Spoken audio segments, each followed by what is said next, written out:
India alliance में कई चेहरे ऐसे हैं जिनको लेकर दावा किया जा रहा है कि ये नहीं तो ये पीएम कैंडिडेट होंगे या ये नहीं तो ये होंगे। लेकिन आखिर में होंगे कौन, ये सवाल सबके सामने है।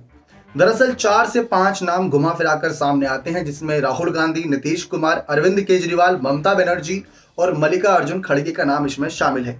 रही बात शरद पवार जैसे दिग्गज नेताओं की, तो शरद पवार की उम्र का तगाजा, उनकी बीमारियों की वजह से शायद ही वे खुद और विपक्षी दल उनको आगे करने का मन बनाए। कांग्रेस के इसमें 2 दावेदार रखे हैं, राहुल गांधी और मल्लिकार्जुन खड़गे। ममता और केजरीवाल पहले ही खड़गे के नाम पर भरोसा जता चुके हैं कि अगर खड़गे उतरते हैं तो ज्यादा फायदा मिलेगा।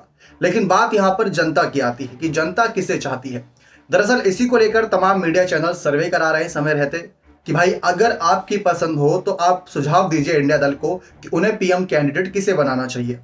अब जो दिखता है वो बिकता है, आप सब भी जानते हैं। तो सबसे ज्यादा अगर इस समय देखें तो राहुल गांधी छाए हुए हैं, मतलब भारत जोड़ो यात्रा चाहे हारे जीते लेकिन जनता के बीच है, अच्छी बात है, तो वे दिख रहे हैं। तो जनता चाहती है कि पीएम मोदी वर्सेस राहुल गांधी एक और बार होना चाहिए। लेकिन अब राहुल गांधी की रही बात, तो राहुल गांधी पर विश्वास जताया जाए या ना जताया जाए, बात की बात उनको करते हैं साइड। अब बात आती है दूसरे विकल्प की। तो दूसरे विकल्प में आते हैं अरविंद केजरीवाल। जी हाँ, यह हमारा नहीं बल्कि सर्वे को लेकर फैसला है। नीतीश कुमार का नाम भी आसपास ही है, लेकिन बात अगर अरविंद केजरीवाल करें तो इस समय राष्ट्रीय पार्टी के वे अध्यक्ष हैं, संयोजक हैं। और नीतीश कुमार की बात करें तो बहुत लंबे समय तक मुख्यमंत्री पद पर रहे, शानदार चाणक्य नेता कहे जाते हैं। इसी वजह से बिहार की सत्ता पर इतने सालों तक कायम रहे। लेकिन अरविंद केजरीवाल भी कुछ कम नहीं है, 10 सालों में वो उपाधि हासिल कर ली जिसके सपने कई बड़ी पार्टियां देख रही हैं। ये बहुत बड़ी हकीकत है। तो अब बात आती है कि अगर अरविंद केजरीवाल को लेकर पीएम पद फैसला लेता है कि भाई इंडिया दल फैसला लेता है कि इनको पीएम पद के लिए आय किया जाए, तो क्या शर्तें हो सकती हैं।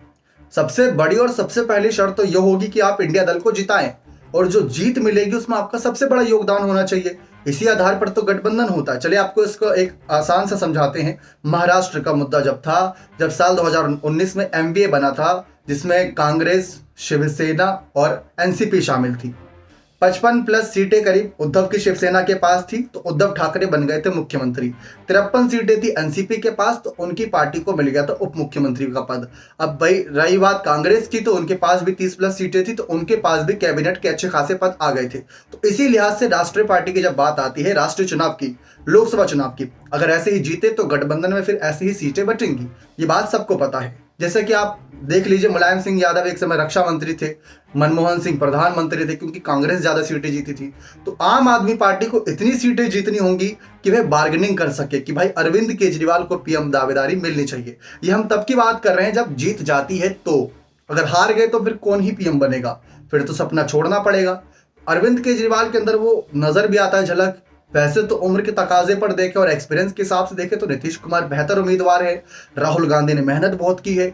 मल्लिकार्जुन खड़गे उम्मीदवार भी बेहतर है, मेहनत भी बहुत की है। लेकिन उत्तरी भारत में, यानी कि जहां हिंदी भाषा ज्यादा बोली जाती है, वहां पर धीरे धीरे सुर्खियां बटोर रहे हैं। तो उसके लिहाज से देखना भी बहुत जरूरी है। बाकी आपको क्या लगता है कि क्या केजरीवाल प्रधानमंत्री पद के लिए दावेदार सही रहेंगे विपक्षी दल के? तो अपना कमेंट सेक्शन में जरूर रखिएगा। बहुत बहुत धन्यवाद।